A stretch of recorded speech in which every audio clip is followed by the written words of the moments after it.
Pre-meeting of councillors previously, and I was appointed as chair of this licensing panel.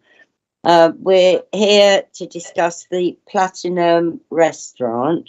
It was deferred for council advice, but we are clear to go ahead now with the meeting. Okay, so before we start, are there apologies for absence and substitute members? No apologies at this meeting. Oh, sorry, we do have a substitute. Well, we do. Councillor Burberry was unable to make this meeting because he's doing jury service this week, so Councillor Littlejohn is substituting for Councillor Burberry. Right, thank you very much, Councillor Littlejohn, for that. Can I ask if any members of the committee have any interests that they need to declare? No? Okay, I will call upon the committee lawyer to explain the procedure of the committee and how it's going to go forward. Thank you, Chair. Has everyone introduced themselves? I just want to double check. Oh, no, we haven't, sorry. Okay. Right, well, I'm Councillor Jenny Gray and I'm chairing today. Start with councillors. Thank you, Jenny. I'm Councillor Sally Littlejohn of Canhall Ward. Thank you. Good afternoon, everybody. Yes, hello everyone. Thank you, Chair. My name is Councillor Kay Isa for Chingford Green Ward. Thank you. So if we move on to the officers. Hello, my name is Chris Foxton, Democratic Services and Clerk to the committee. Hello. My name is Susan Ferguson. I'm Licensing Officer.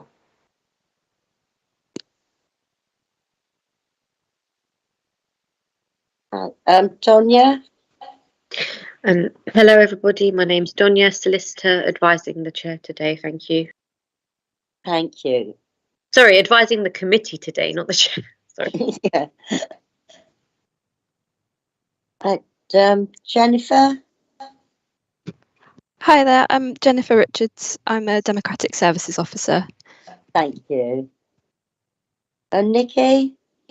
Yes, hello, I'm Nicky Price and I'm here representing David Reed, my client for the Platinum restaurant.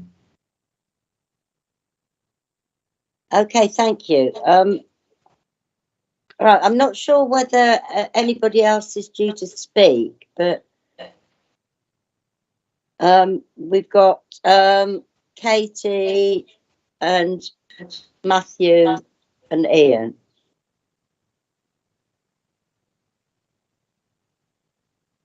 No, well, should we just start then? Because I don't think that Katie and Matthew are speaking today. I think just to check that, Mr. Palin, would you want to ask questions later at the appropriate moments?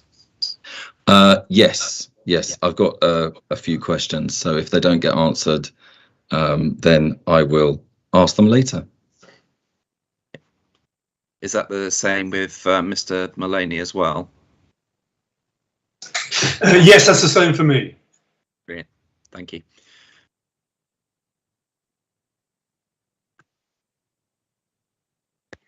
Right, okay, so if I could ask the committee lawyer to outline the procedures, please. Thank you, Chair. We'll proceed by way of the procedure set out on agenda item 4 on page 7 of the agenda pack. The licensing officer will present their report.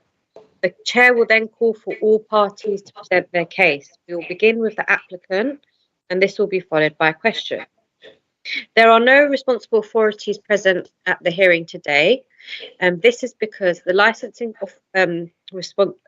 licensing authority, as responsible authority, did actually make a representation, but they have withdrawn this because the applicant has agreed to reduce the times and also agreed to conditions which are on pages 57 to 59 of the agenda pack. I would ask that the applicant can confirm this during his statement.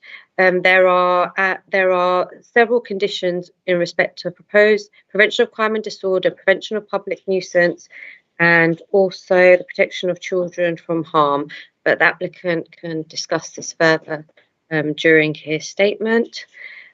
We will then have representations from other persons who wish to speak. This will then be followed by questions. The chair will then call for all parties to sum up their case. We will begin with the other parties if they wish to do so, and then this will be followed by the applicant. The subcommittee will then retire to make its decision. The decision will be given within 5 working days in writing. Thank you very much.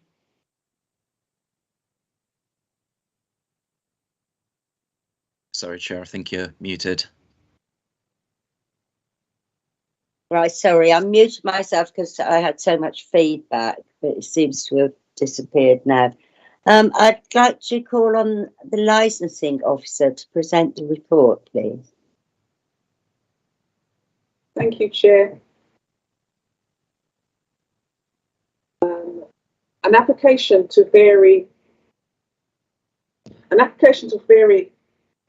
the variation of a premises licence has been received from the applicant, Mr. David Reid, who seeks to vary the recently granted premises licence, which authorises the following. So this is the recent: sale of alcohol, regulated entertainment, Sunday to Wednesday, 10 to 23:30, Thursday to Saturday, 10 to 24. Live music, Sunday to Wednesday, 10 to 22:30, Thursday to Saturday, 10 to 23:30. Recorded music, Monday to Wednesday, 10 to 23, Thursday, 10 to 23:30, Friday and Saturday, 10 to 24, Sunday, 10 to 23:30. Late night refreshment, Sunday to Wednesday, 22 to 23:30, Thursday to Saturday, 22 to 2400. The opening hours of the premises, Sunday to Wednesday, 10 a.m. to 23:30, Thursday to Saturday, 10 a.m. to 2400 hours. Non-standard timings, additional 2 hours Christmas Eve, Boxing Day, bank holidays, and New Year's Eve into New Year's Day. The application to vary requests the permission as follows: live music, Monday to Sunday, 10 to 2400. Supply of alcohol on and off. Provision of films, recorded music, provision of performances of dance, provision of anything of a similar description to live music, recorded music or performance of dance. Sunday to Wednesday, 10 to 2400. Thursday to Saturday, 10 to 0200. Late night refreshments, Sunday to Wednesday, 23 to 2400. Thursday to Saturday, 23 to 0200. Hours open to the public, Sunday to Wednesday, 10 to 2400. Thursday to Saturday, 10 to 0200. Non-standard timings, additional 2 hours Christmas Eve, Boxing Day, bank holidays, and New Year's Eve into New Year's Day. Full copy of the application can be found at Appendix A to the report, and details of the existing premises licence can be found at Appendix C. Representations: the licensing section received 19 representations from responsible authority premises licensing, which can be found at Appendix D, and other persons at Appendix E, on the grounds of prevention of public nuisance, prevention of crime and disorder, and protection of children from harm. During the period leading up to the hearing, the applicant agreed to the proposed conditional representation of the responsible authority premises licensing, of which was subsequently withdrawn. After giving due consideration to the representations made and taking into account the view of the applicant, and after giving due regard to the amended guidance issued under Section 182 of the Licensing Act and the Council's own statement of licensing policy, the committee is respectfully asked to determine whether the application to vary the premises licence should be granted in full, granted in part, or refused. Thank you, Chair.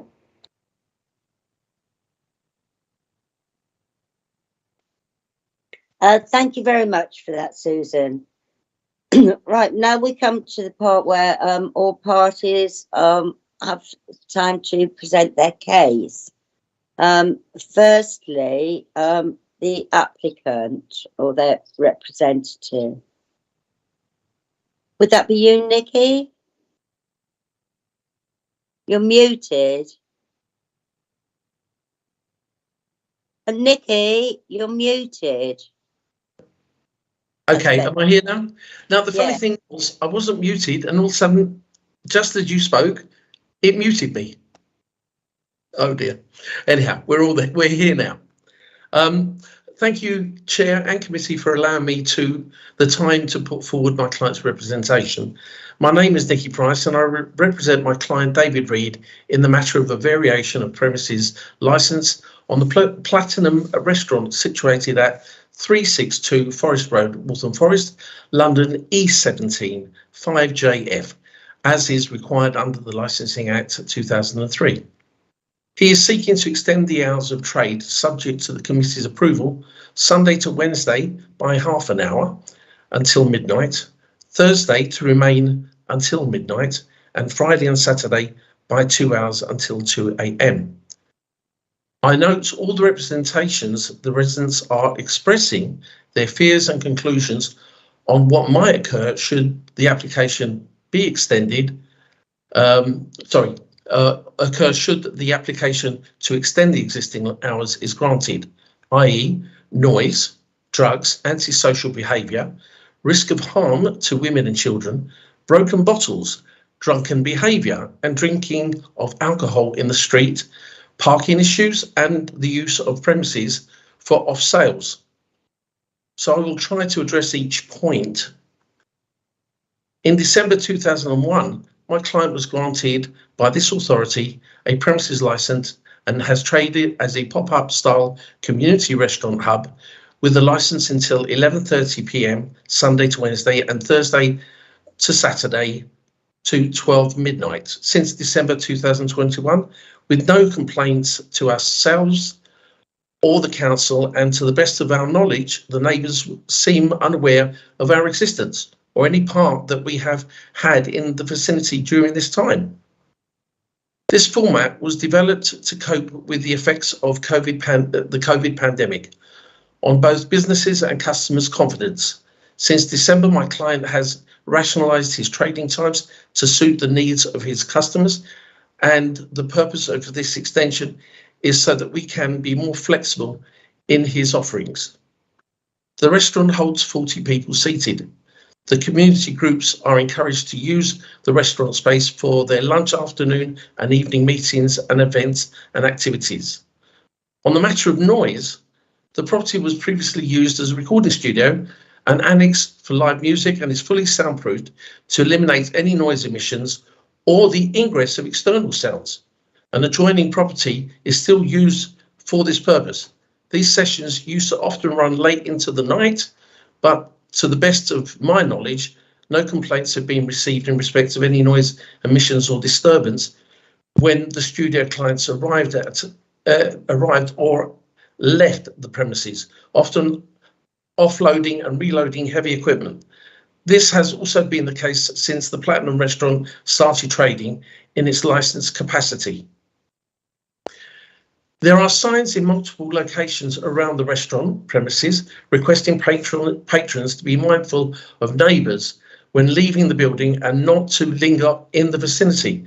Patrons will politely be reminded by our staff as they leave. On the subject of patrons waiting on the streets for taxis, we encourage our customers to use our designated local taxi service, for which we provide contact details. We encourage our patrons to wait in our lobby or at their table, and we will notify them when the cab arrives. Drug taking in the area. We have extensive CCTV on the premises that is constantly reviewed by trained staff on duty during the day and evening. One of the cameras which monitors one of the premises exits also captures a partial view of the adjacent corner of Forest Road and Mersey Road, mentioned by several persons who have raised concerns about drug taking incidents, not related to us, I may say. If required, we can monitor this location and provide data to the police and or the council if requested. Antisocial behaviour around the premises. Only 5 people are allowed to exit the premises to smoke at any one time. Customers are not allowed to take drinks with them. There is a designated smoking area and customers are encouraged to smoke there. This is located just before the end of Melville Road by the side of the premises. A sign, designated smoking area, please be quiet, is at this location. As for the case of risk of harm to women and children, to the best of our knowledge concerning the adjacent school, we have not received any complaints regarding the Platinum Restaurant, and we have not caused any hindrance or disturbance to children or parents attending or leaving the school premises. So far as we are aware, our clients have not negatively impacted on school life. We also have in our training asked for Angela. This is a security protocol. Immediately on being asked this question to any of our staff, our management and security will whisk the vulnerable woman to a safe place and arrange for her to be escorted by taxi to her home. We also operate the Challenge 25 scheme to protect minors from purchasing alcohol. On the subject of broken bottles, drunken behaviour and drinking of alcohol in the streets, open drinks are not allowed to be taken out of the premises for consumption. With regards to the comments of drunken behaviour, the committee is aware that my client and his staff have a legal obligation not to serve anyone who is considered to be in a drunken state. Therefore, this should not be an issue. The use of premises for off sales. The premises will only sell alcohol to patrons who have enjoyed a meal at the venue and wish to take a sealed bottle home. There is no intention to sell in bulk, and persons are not allowed to enter the premises for that sole purpose. The bar pricing would be prohibitive for these purposes. The premises have only a bar. There are no off-sales counters. Parking issues have been brought up. There is a public parking bay for 4 cars directly outside the premises and across the road, which can be used for patrons and deliveries. Meanwhile, customers arrive and depart via alternative transport means. Drivers will not be drinking, and many customers travel by cab or public transport. My client has worked with the council on all of the licensing objectives in the respect of the original licence and this application for an extension of hours. In respect of this extension of application, the council has proposed several operational conditions and amended times. My client has readily agreed to all of them. Many of these directly address concerns raised by the residents. My client feels that by doing so, he has shown his willingness to work with the council to address any concerns raised by residents and the council in order to mitigate against any potential issues to the best of his ability. The prevention of crime and disorder, public safety, the prevention of public nuisance, and the prevention of children from harm. Does the chair want us to read through all the conditions that we accepted, or are they on your paperwork and we don't need to go through them?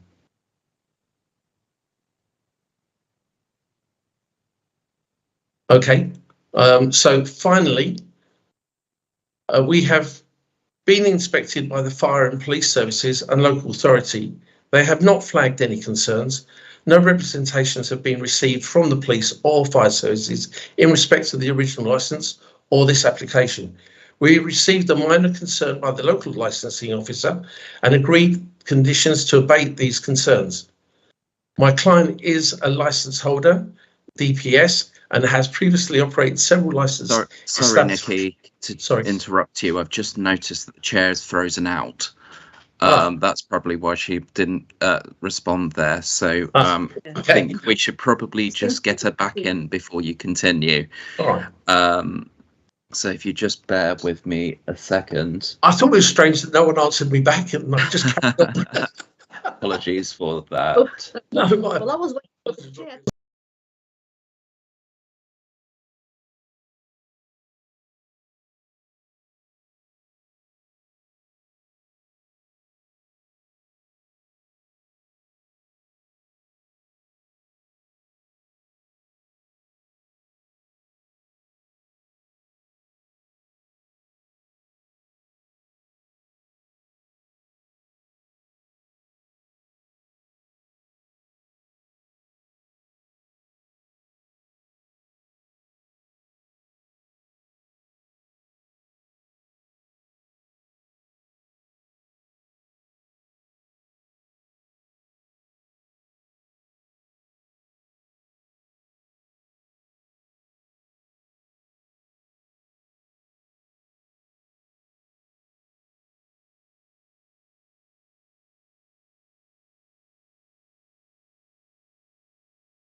Go from where I was, or do you want me to start again?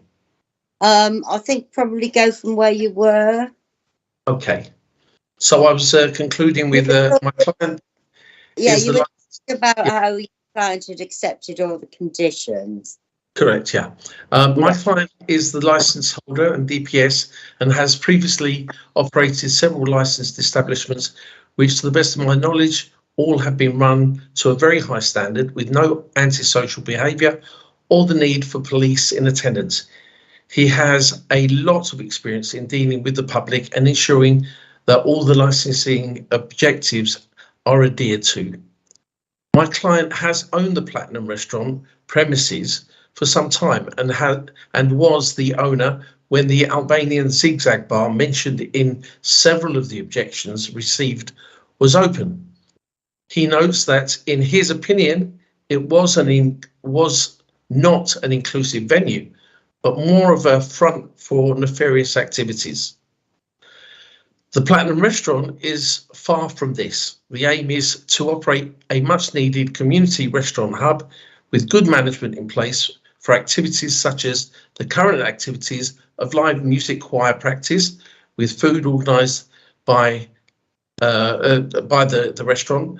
By long time, it's run actually by a long-term borough resident, Basil Mead MBE, which runs twice a week, 9 p.m. to 11:30 p.m. This group has been using the premises for this purpose for over 2 years, during which time we have, as I said, provided refreshments.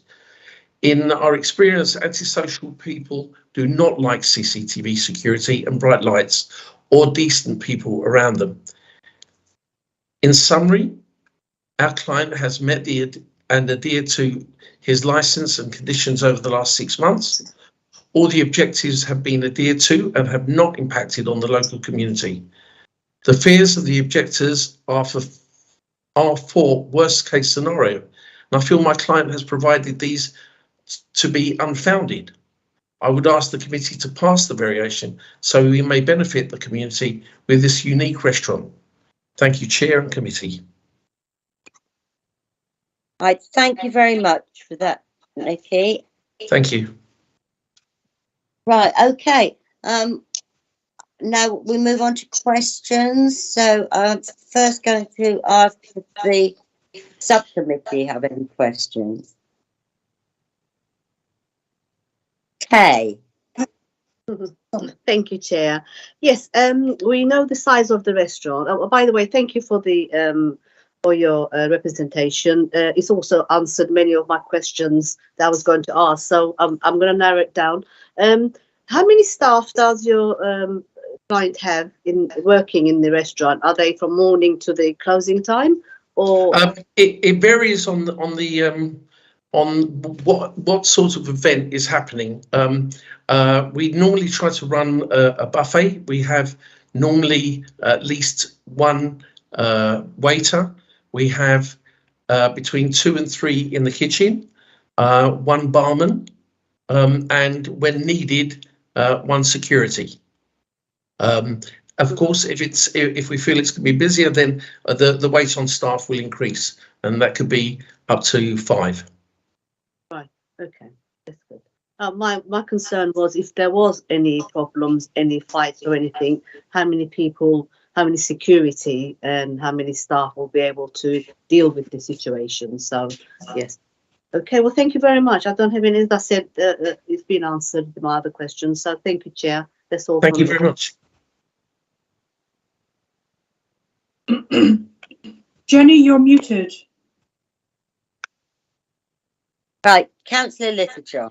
Thank you, Chair. I have a few questions. Thank you for your introduction, Nikki. I'm a bit baffled as to the nature of the business that you're intending to run, because, and I think a lot of the objections that people have raised are maybe thinking it's going to be an open all-day cafe restaurant with lots of people coming and going all the time. But since you've been talking, I've started to think maybe it's going to be a sort of the sort of place where people book to hold an event, for example. Is that more the case? It's actually a mixture of things, and we call it a pop-up community hub restaurant, and the reason for that is that in a week we possibly would have a Jamaican cuisine on, let's say, the Monday, and a Sri Lankan cuisine, let's say, on the Thursday.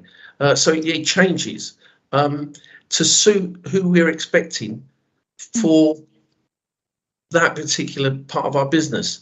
So it's a chameleon. It's not a fixed restaurant that you would just know that it's open from this time to this time. And yes, people are always invited to book, and we feel we're that sometimes missing link in the community. So again, as a chameleon, we can change to suit what is required. As I said, I think it was about 2 weeks ago, we had a whole school choir there. And I'm not sure if that was booked from across the road at the other school, but the venue is to be used by the community, for the community, and it's really a newer way of running a restaurant, rather than just hoping that people are going to walk through the door. We're trying to meet the needs of the people who require it, rather than just open the door and hope for the best. And we can't do that now that COVID has changed the very face of business life, and we've got to move with that. So of course the hours will change, the way we bring business into the building will change. So that's really what the Platinum Restaurant is about. Thank you for that. Okay, that's very interesting. About how many events or how many times during the week would the place be open, do you think? Or how has it been operating so far? Well, I would average that there's been, it's not open every day. And it's not open every day through the day. It really comes to how we feel there's going to be business. I say we, Mr. Reed. On average, we've been open, I would say, about 3 to 4 days a week. And as we become more popular, we will really hope that we'll be open most days of the week. But we don't rely on that, because if we relied on that, the business model wouldn't work. We have to look at the lowest end of the business, not if we're busy 7 days a week. Okay. And just another question is, the entrance to the restaurant, is it going to be on Forest Road or on Melville Road? Melville.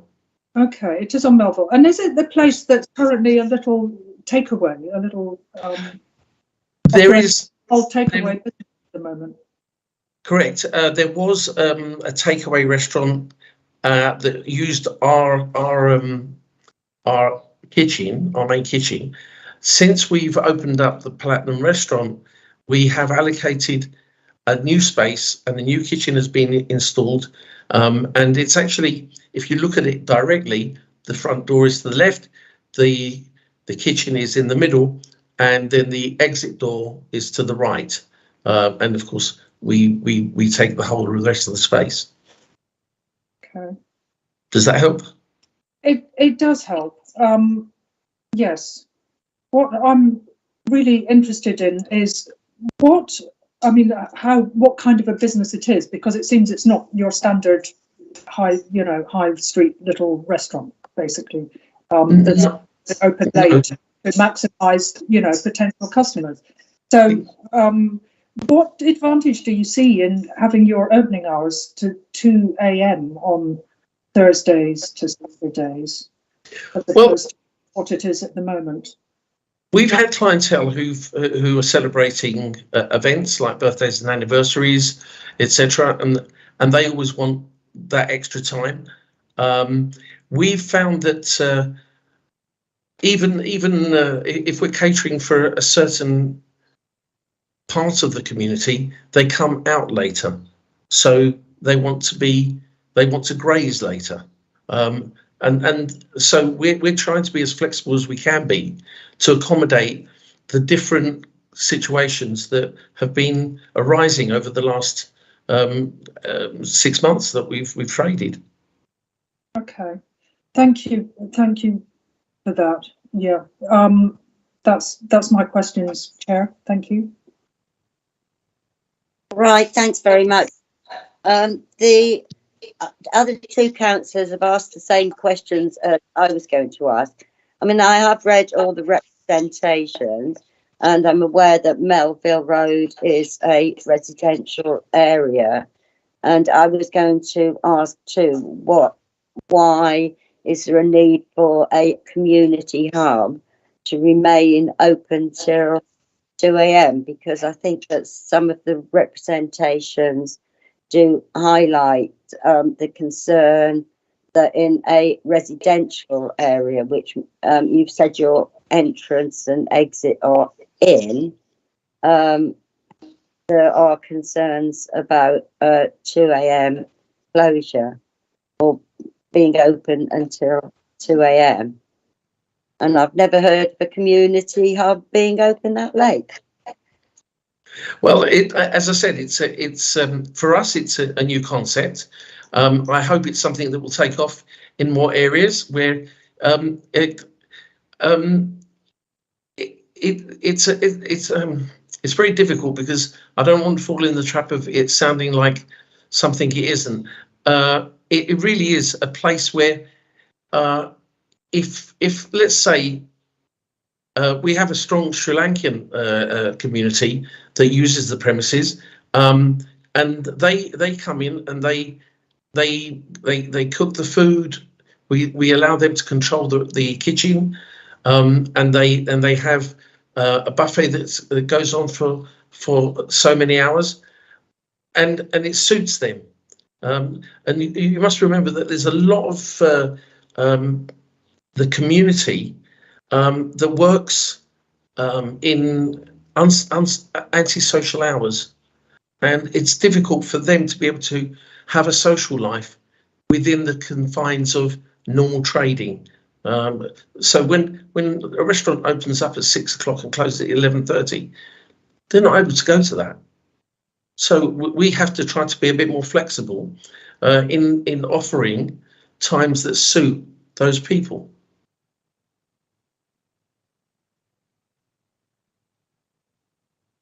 We've lost your voice again. We've lost. Thanks. I'm trying not to keep my microphone on because I don't want the iPad to crash again. Does any of the other councillors have any further questions? If not, I will ask if the responsible authorities have any questions of the applicant. Little John. Hello? No. We haven't got any of the responsible authorities here. It will be just the residents. Okay, so my next item is questions from other parties, who would be the people who've made representation. Is there anybody that wants to ask a question? I think Ian has got his hand up. Yes, yes, thank you, Chair. Just as a just first of all, I wanted to say that quite a few residents would have liked to have participated in the meeting, but many of them are working, so they're not able to do so today. And there's quite a strong feeling amongst the residents on the street that we're very concerned about this venue. But we're also I'm quite bemused as a resident from what Nikki's been saying, that this venue has been operational. Did you say, Nikki, for 6 months? Yes. Yeah, and it's not open every day as yet. No. And there's a variety of people who use it. A variety of different groups who use it. Yes. Okay. It's just that that seems to either everybody's been extremely quiet and invisible, or because it seems to me and to other residents on the street that it's hard to believe that that's the case, in which case everybody's been extremely quiet, or we're not seeing the same thing. I suppose my question would be then, how can you guarantee as well that the concerns that the residents have of disturbance very late at night,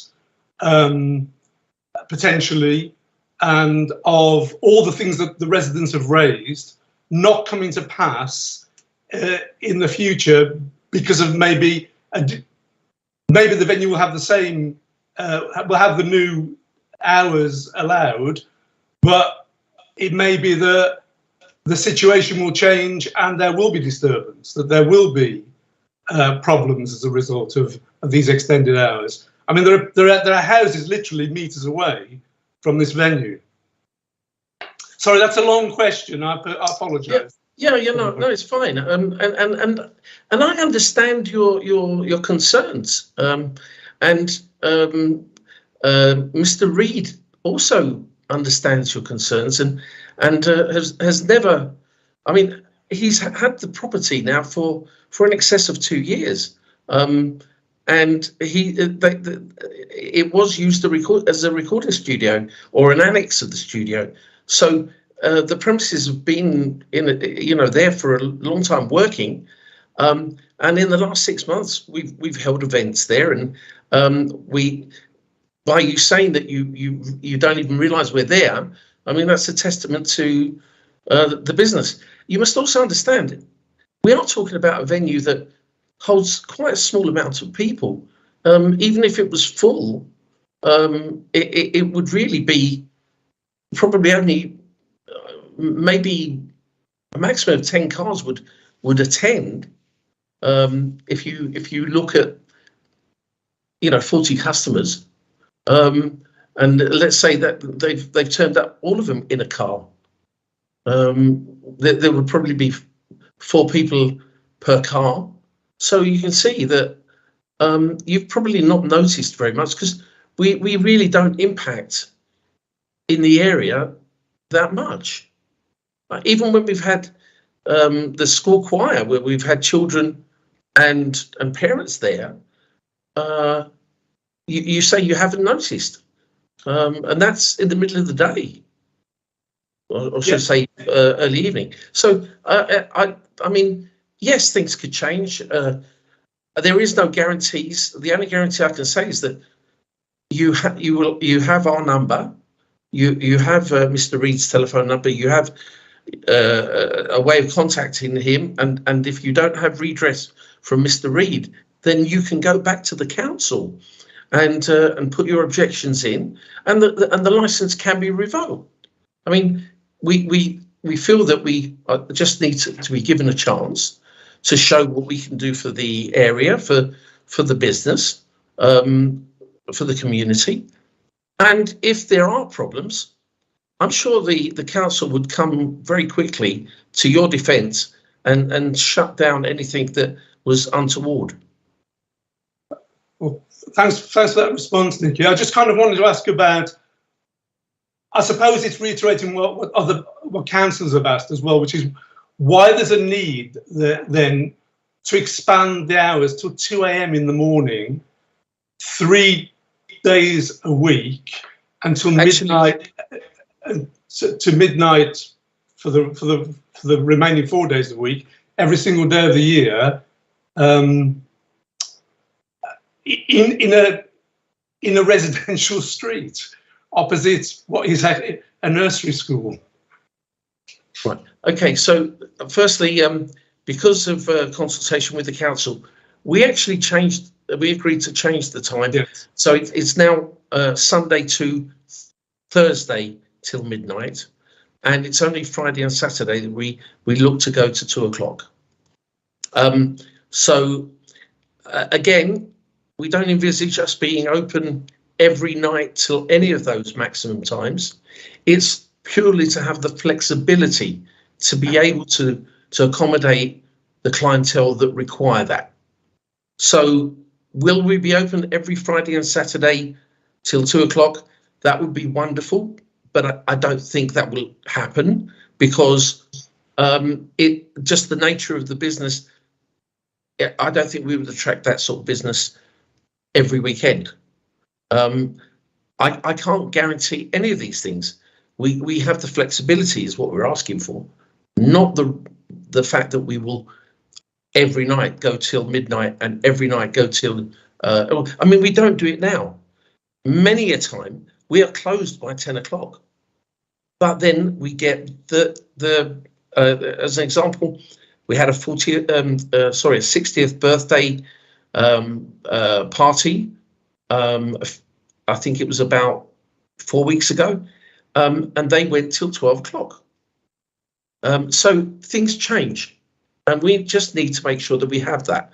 And as I said, because we cater for parts of the community that aren't catered for in the rest of the area, people who do work odd hours, that's why we have that flexibility. Chair, do you mind if I ask one final question? Anything you want. Oh, sorry. Sorry, Chair.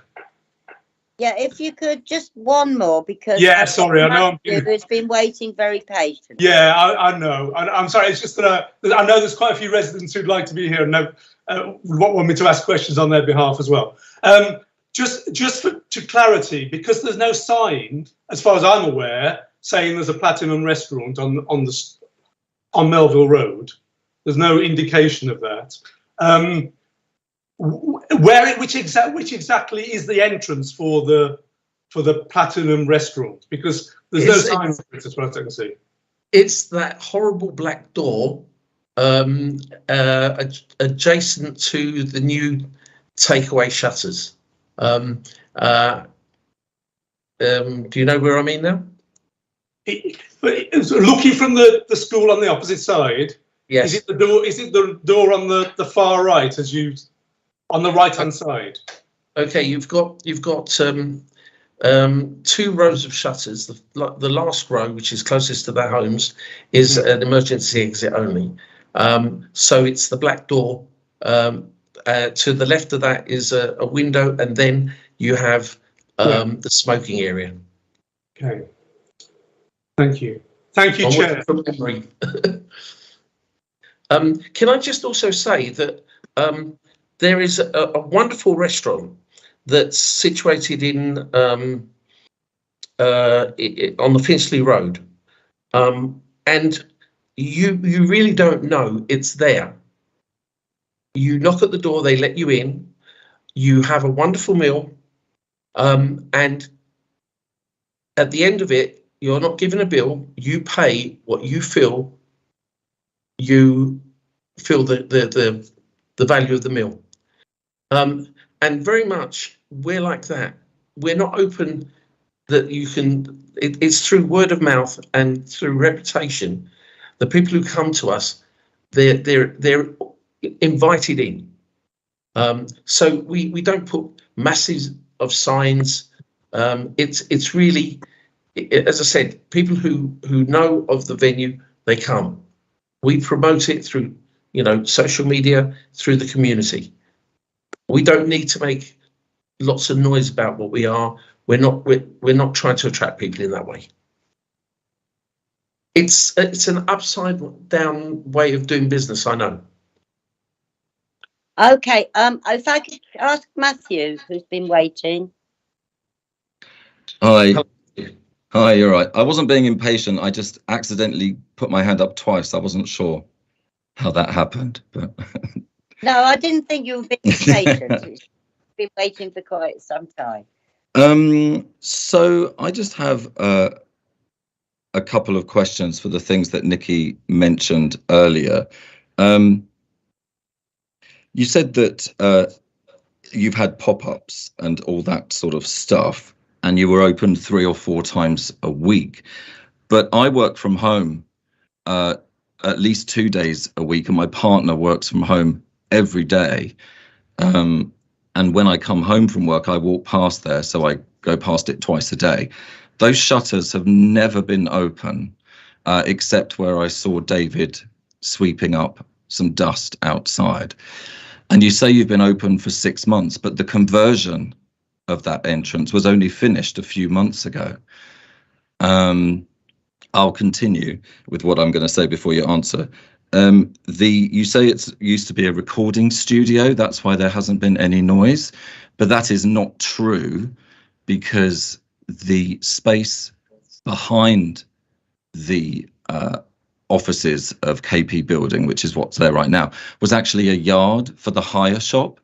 And if you look on Google Maps, because I've done that, you can see that there was nothing there, and you built, not you personally, of course, but there was an application to build an extension there a few years ago, which has been confirmed by the council. So there wasn't a recording studio there. There is a recording studio in a completely separate building that is nothing to do with this restaurant. So when you've mentioned we haven't heard anything of all the people bringing in music equipment and all that sort of stuff, that entrance for the recording studio is actually on a different road.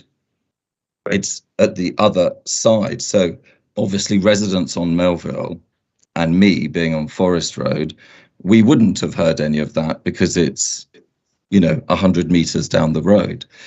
But I'd just like to hear your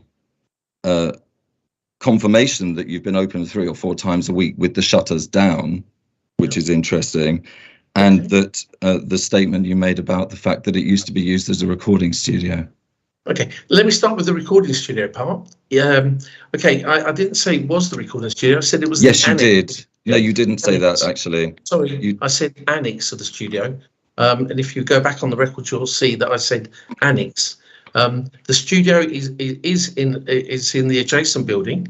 There is actually an entrance between the 2 buildings that's still there, and they would use that where they had the larger bands. So when they're recording a larger band or a choir or anything that needed a larger space, they used to use that space. And in fact, sorry, which space are you talking about? Are you talking about the space that's only been built in 2 years' time? That's right. Yes, I don't know when it was built because I'm not privy to that information. 2 years ago.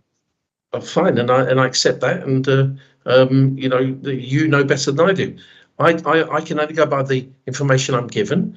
I know that there's a recording studio there, not in the Platinum Rooms. It's a completely separate business and nothing to do with David. No, that I can't confirm or deny. What I can say is that there is a door that leads from the studio to the Platinum Room, which is still there and hasn't been sealed because they still have arrangements where they use it as an annex. But how could there have been a door to a building that wasn't built yet? I can't answer that. I presume that the door was put in when they built the extension, and for the first few years of existence of that building, it's been used as an extension of that recording studio. That just doesn't make sense to me. That doesn't make sense. And see that.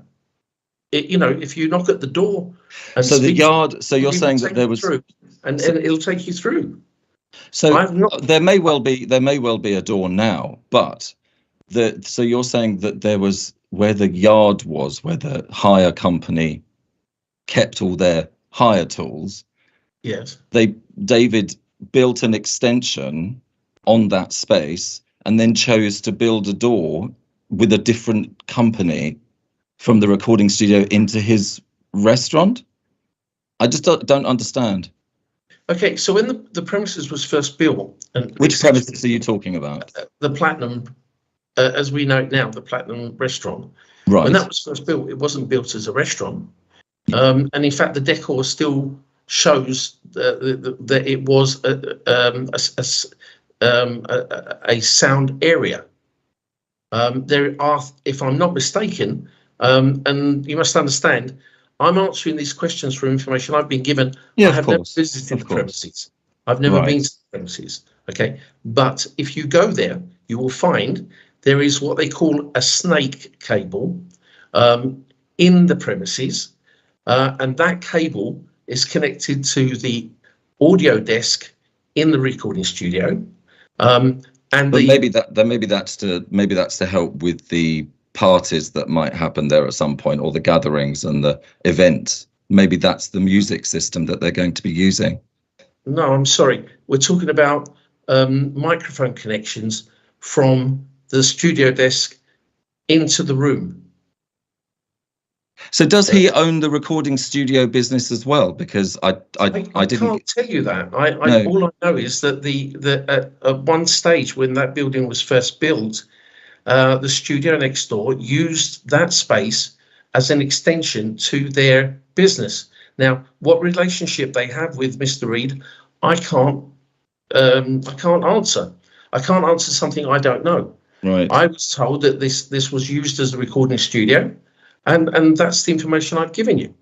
Now, you can certainly, if you don't believe what I've just said, you can certainly go along to the premises, and I'm sure that Mr. Reed would be happy to take you through into the other studio. No, I understand that there may well be recording equipment there, but it was just not. It was just the way that you said it. It sounded like the space had always been used as a recording studio, and it's a new build. It's used as an annex, and in fact, Right. equipment was loaded and unloaded through the side entrance, which is now used as an emergency exit. Are you talking about the shutters that are always down on Melville Road? I can't say whether the shutters were down. I know, sorry. By law, they have to be up. And that's the thing. That's what I was going to say, because I work in a theatre and we always have to have all of our emergency exit shutters up at all time. And that's the thing that's a bit strange. When you said it's being used 3 or 4 times a week during the day, at evenings, what have you, excuse me, what have you, I'm concerned for the people inside if those shutters are not up, and also surprised that it leads to the fact that it's not being used 3 or 4 times a week. That, again, I can't say. I'm not there. I'm going by the information I've been given. And as far as I'm concerned, they have opened and they have traded. And I presume that if they've opened and traded, those shutters are up. Now, you're telling me that the shutters are down all the time. I don't understand that. And I can't answer that, because as far as I'm concerned, when they're open, those shutters will go up. I mean, the doors behind the shutters will be closed because it is emergency exit. Yes, yeah. I mean, I have seen when they were building that a few months ago. I have seen the. It looked like a nightclub entrance, actually, which was why I was a bit concerned to begin with. It's not an entrance whatsoever. I now know that. Yeah, I now know that now because you're saying it's an exit. But that's what first alerted me to the space being converted. And I accept and understand that. But it has actually only been finished for a few months. I will put that there because I walk past every day. So it has not been open for 6 months. Anyway. Okay, so you must understand that the exit was further back, and what do you mean further back? Further back where? It was okay. So imagine. You said the nightclub, so I'm going to use that expression. Imagine a foyer area with an emergency exit at the end of that space, but then that was then for sound and for security. New doors were put in place. Where were those people coming out then? Where were those people coming out? Because there's nowhere to the side. There's nowhere to the side that would have been used as a separate. In the plans, which I hope you have there, at the end of the hall, there are 2 emergency exits, 2 double doors, I should say, and those double doors lead into a small space where there are another 2 doors. And into the restaurant space. From the restaurant leading out, and then there's another set of double doors which lead out to the street. Now, there's enough space for the doors to open without hindrance to any public, and there are shutters that come down when the premises are not used. Yeah, but those shutters need to be up to even if you're only using one door, you have to have the whole shutter up. Correct. Right. So where's this exit that you've just mentioned before they built that exit? Where was this other exit? Okay, I'm really confused. Okay, so when you open the shutters, yes, there are now double doors. Yes, Before that, leading to they a big were long further corridor. in. They were further in. But it was a garage. It was a garage before, actually. It might well have been a garage, but since we've been trading, hello. yes. I think we might be getting sidetracked. Sorry. And if you could go through the chair rather than have a conversation with each other, it might be. I only apologise. I'm so people sorry. who are listening. Yes. I'd like to move on to the other parties. So Matthew, you'd have a chance to raise this. So I mean, and I think it sounds pretty obvious that Nikki doesn't know the answer. Yeah, sorry. All the questions that you're quite justifiably asking. So it might be helpful if we could move on to the other parties, because I don't think we will ever get an answer to this. No, sorry. I really got sorry. I really did get on that. I'm so sorry about that. I did just have one more other. Yeah, I just want us to move forward. Okay, my other 2 points, they were just points, they weren't questions. If I could just make the 2 points and then I will depart, I promise. Well, I mean, if you want to make your 2 points, and the next item, which is going to be Okay. your speeches. Okay, sorry. Yeah, I understand. Okay? Yeah, absolutely. I'll leave. Well, don't leave, but... Oh, no, sorry. I meant I'll turn my microphone off. That's what I meant. Sorry. Right. I mean, if we could move on to the, there's no responsible authorities here. So the next item is going to be the other parties, which are the people who've made the representations. And so if you would like to make your representations now, I know I've got Ian and I know I've got Matthew. I have Katie. I don't know if Katie wants to speak.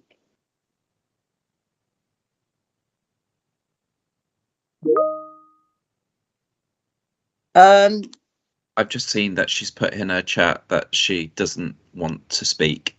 Okay, it's difficult for me to look at the chat when I'm chairing the meeting. Sorry. So, does Ian want to speak and Matthew? Could Christopher read the note? The note just said it was originally that she was unsure why we couldn't hear her originally, but she said that she doesn't need to speak. Okay. Right, so there's Ian and there's Matthew. So do one of you want to speak? Ian wants to speak. Ian, whenever you're ready. Yes, thank you, Chair. And I'm glad for some of the things that Matthew raised, because I'm not aware of some of the history of the buildings behind the entrance on Forest Road and certainly on Melville Road. But it's what Matthew was saying really seems to tally with my experience as a resident on the street and people who live right next door, actually, to the premises, in that often the premises are closed. They've not really been, the exits haven't been finished. So it seemed hard to reconcile some of the points that Nikki was making with what we are experiencing on the street so far. And it may be that everything is, I don't know, I can't reconcile what Nikki has said with the experience of the people the residents on the street. And it still doesn't, what concerns me and what concerns many of the residents on the street is the fact that there will be what doesn't sound to me to be purely a restaurant that's still open till quite late most days of the year, and still we can't obviate what Nikki said. Hasn't obviated our concerns about what potentially might happen, about the potential for all the disturbance, for noise disturbance, for the concerns that many residents have raised.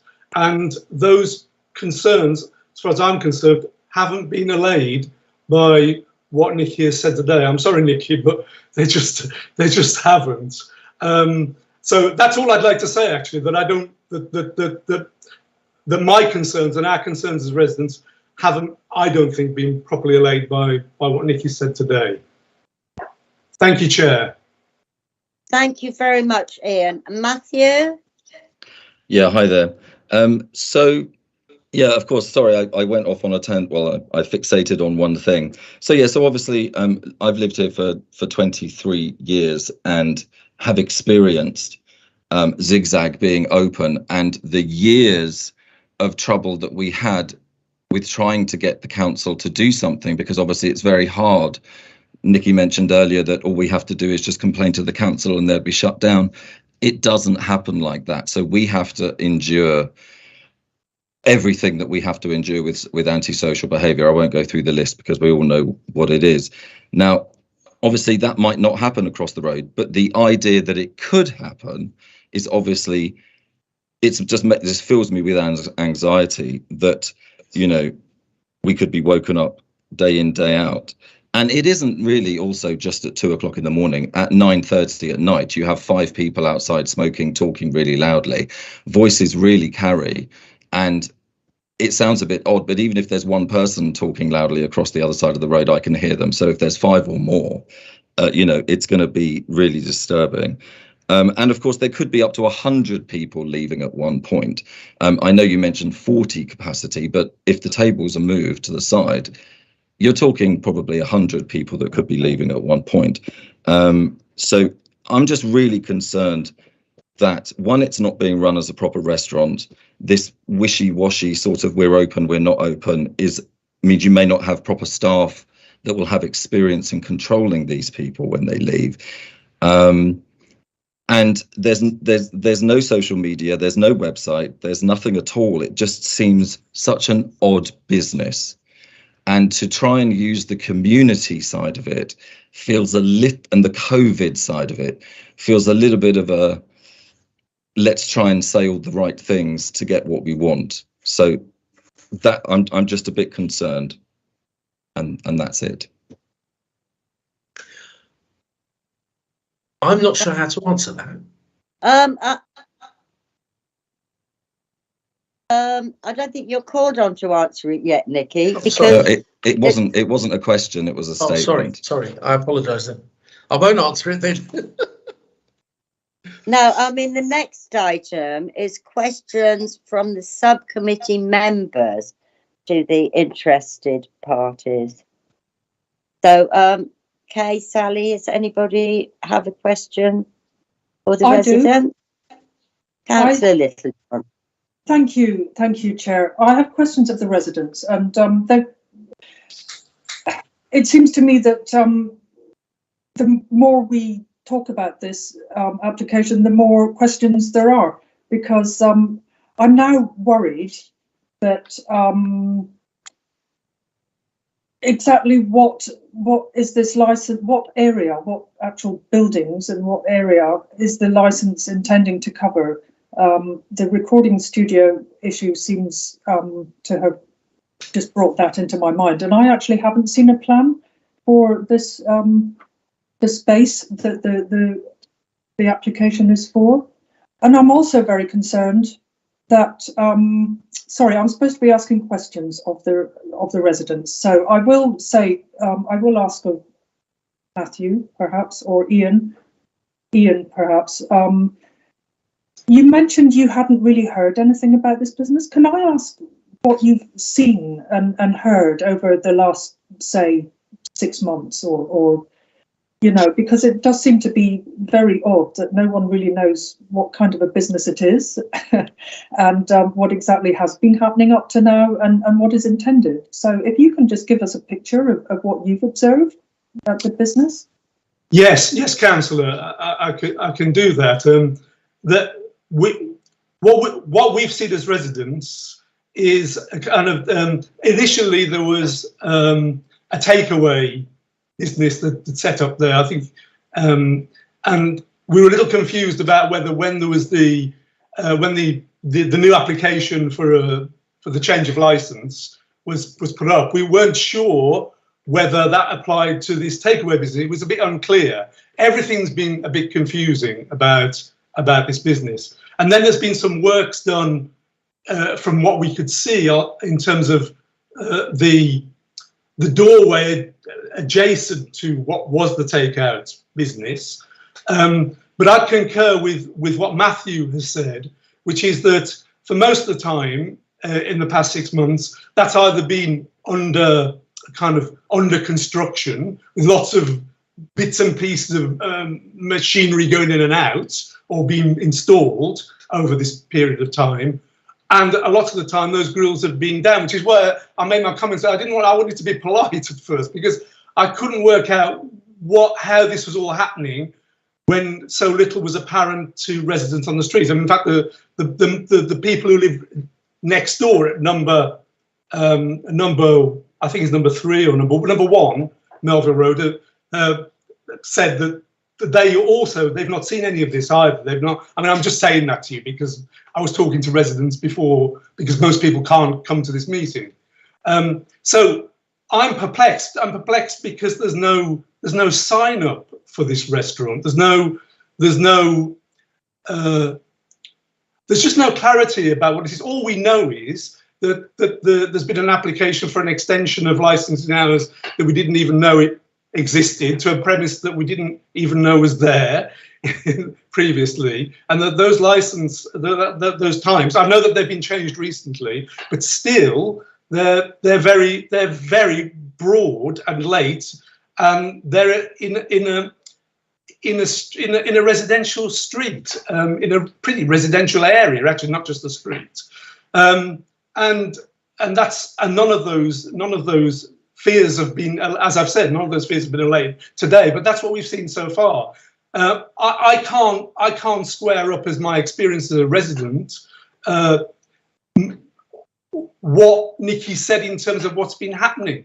It might be because everything's so fabulously quiet, but I just can't square it up, honestly. Especially as those grills have been down for a lot of the time, or it's been the works that have been going on have been happening over this 6-month period. Is that okay? Does that answer some of your questions, Councillor? It does, thank you. Insofar as they can be answered at the moment. Thank you very much. Yeah. Pleasure. Thank you, Chair. That's all I have. Kay, do you have any questions of the resident? Yes, thank you, Chair. I don't know if it will come across as a question or a suggestion. Ian and Matthew, has there been any contact with you or the other residents with your concerns with David, the owner? Would that be because I'm a bit confused now of what I've been hearing from you guys? So, has there been any time where you maybe contacted him, or maybe he contacted you to make sure to see what's going on, to reassure you of your concerns? Is there any? On my part, I have not spoken to him. No, I say hello to him when I walk past in the mornings if he's there. But we have not had any. Well, I have not had any communication from him either. Right. Okay. Yeah. And speaking for me, in terms of the people on the streets of Melville, no. I mean, I'm not aware of people having had contact with him. I can't speak for everybody, so. But also, there's certainly been no communication from him, any kind of written communication or any contact with us as residents, as far as I'm aware, of residents on the street. Right. Okay. Thank you. Thank you, Chair. That's all from me. Thank you. Right. Okay. Thank you. I mean, yet again, questions I was going to ask have been asked by other people, and it is very difficult because we usually only get a application for a variation when there's evidence that a premises has been operating without any problems for a period of time. But it looks like this is a new application rather than a variation. It's seems very strange. So I can confirm from what the residents have said that there hasn't been any resident engagement as regards this, and the fact that there haven't been any complaints about ASB recently is probably due to the fact that the premises haven't really been operating during the hours that the original license was given for. Does the applicant have any questions for the residents? Well, yes. For some reason, they're okay. I'd like to ask this to either of the applicants. You say that you have not heard anything, you've not seen anything, and so that means that we haven't traded. Now, we can show you evidence of trading. We can, pictures of people there in the premises using them. You are welcome to come and meet with Mr. Reed. The invitation has always been there, and in fact, we told the council that we would be happy for them to visit and speak to us.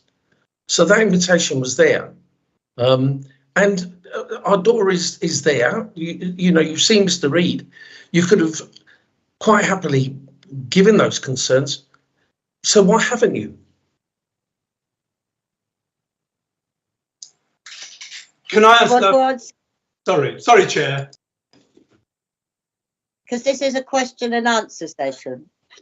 So, do you want to answer that, Ian or Matthew?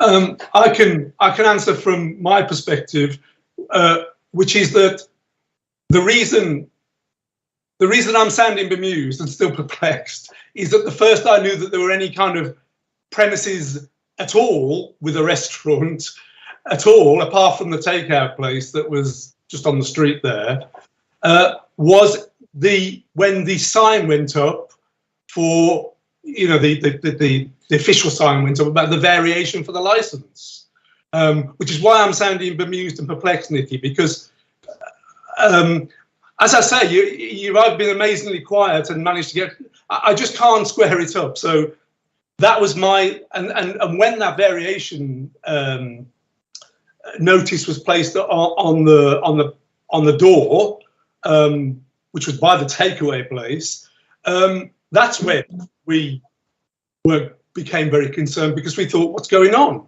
And for all and many residents were as you can see from the representations, we were really quite concerned about that.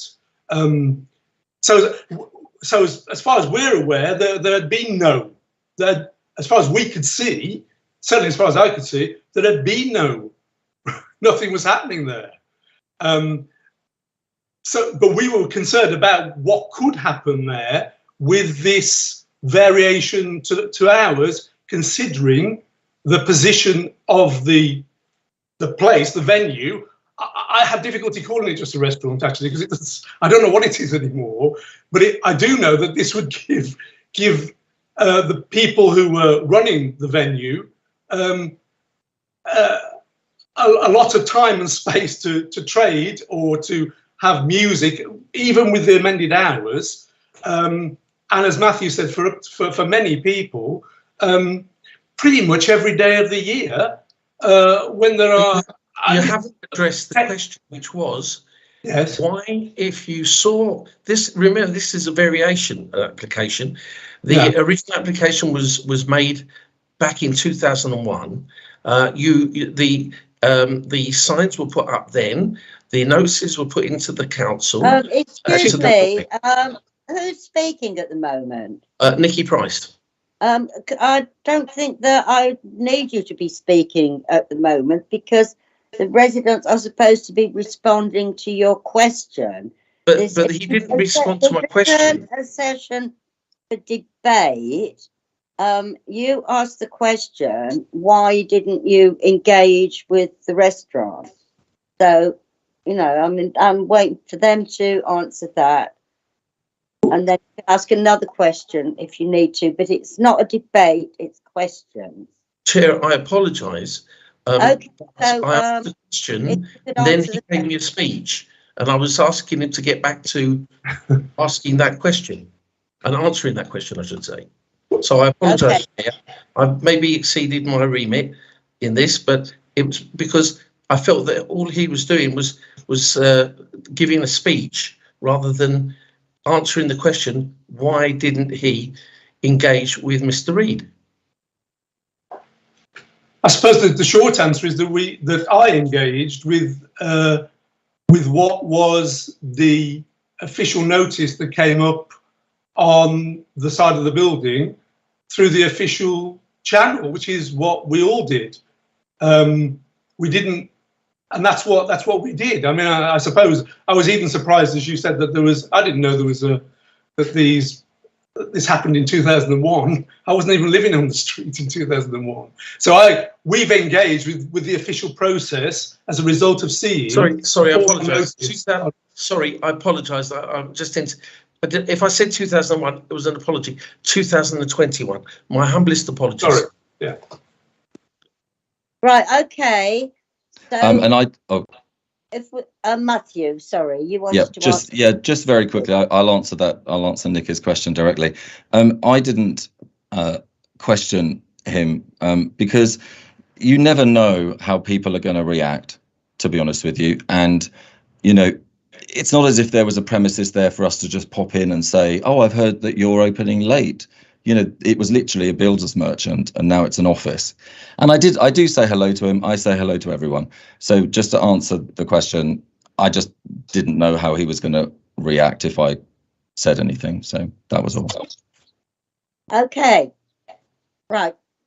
Thank you. Do you have any other questions, Nikki? If not, we're going to ask everybody to present their case. All right. The last question I'm going to ask is there was many parts to the objections, and all those objections, I think we've addressed them. And is there something that stands out that you, as a resident, feel we have not achieved in those comments? Drunken behaviour. And all the other points. Is there something that you feel we haven't addressed? If I could answer that first, Chair. Yeah, Matthew. Yeah. I feel like you haven't addressed the need for the venue to be open so late. You can't address whether or not there's going to be noise because that's something that you can't control at this moment. But I don't think you've convinced me that there's any need for this premises, especially after 10 or 11 at night. I thank you, Matthew. So, if there are no further questions, I'm going to call upon the parties to sum up their case. It starts with the responsible authorities, but since we don't have any responsible authorities, the first people to sum up their case are the residents, Matthew and Ian. So if you'd like to sum up your case, please. Shall I go first? It's Matthew, Chair. Yes. Okay. I'm not going to say anything else. I think I've said more than enough in this meeting, so I refer to everything that I've said before, if that's okay.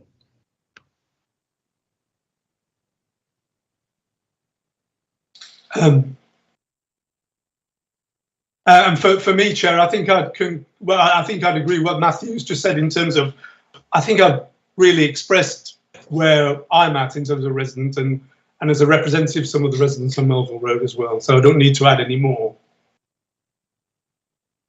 Thank you very much. Now the applicant.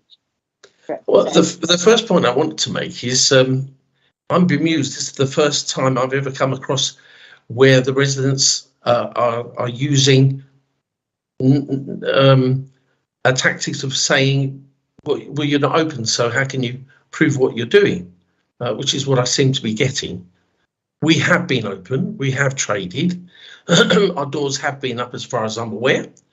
I wondered the works that they saw being finished, whether they were possibly the works to the new kitchens for the takeaway restaurant that has moved from the main kitchen into a new section of the building, in other words, new premises for them. We have been open for 6 months, we have traded, we have not caused any impact. And the residents are proving that just by saying, we didn't even know you existed. They are welcome to come to the premises at any time and speak with Mr. Reid. We would like to be able to offer our services to the residents. So for me, all I can say is that we have met all the objectives under the Licensing Act. We have answered the questions that we've been asked here to the best of our ability. The premises have been built to the requirements of the local authority. All our training is in place. The staff that we use are regular staff and agency staff who all have been trained in the use of the business that we're doing. So I'm actually lost for words, because I thought I was going to argue the case for drug taking, etc. But then to have this thrown at me that it wasn't a recording studio annex because it wasn't there 2 years ago, and then to have well, you've not been open when the business has been running, and the council have been to the premises, they've seen the premises. The police have been to the premises, they've seen the premises. The fire authority have been there. All have been satisfied with our obligation to do the correct regulatory construction and use of the premises. Our signage is in place that's required. I can't answer the questions they've given me because I must be lying, or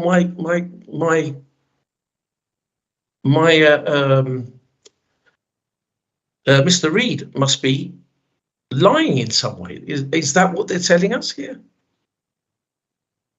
I'm very confused, and I'm not sure how to answer or to round this off. We have done everything we've been asked to by the council. We've met all the conditions we've been asked to, and I would sincerely hope that the committee will look at our record and allow us to have the variation on that its merit. Thank you very much for listening to me, and I apologise if I've swayed off the path that I should have taken. And again, I apologise. Right, thank you very much to you, Nikki, and thank you, Ian and Matthew and Katie. We're going to withdraw now for the committee to debate this. So, I mean, Chris, how Hello. does this work? Do people go in another room? So what we'll do is I will create a separate meeting which will invite the subcommittee members, the legal officer and the democratic services officers to then discuss what their decision will be. What will happen is that within 5 working days, because it could take 10 minutes to come to a decision, it could take 3 or 4 hours. So we're not going to ask everybody to hang around in here. But what we will do is within 5 working days, we'll send you a decision letter that will have the result of the decision. It will have all the reasons, and that will be circulated to all parties and will also be published on the council website for those who were unable to make it today. Right, thank you, Chris.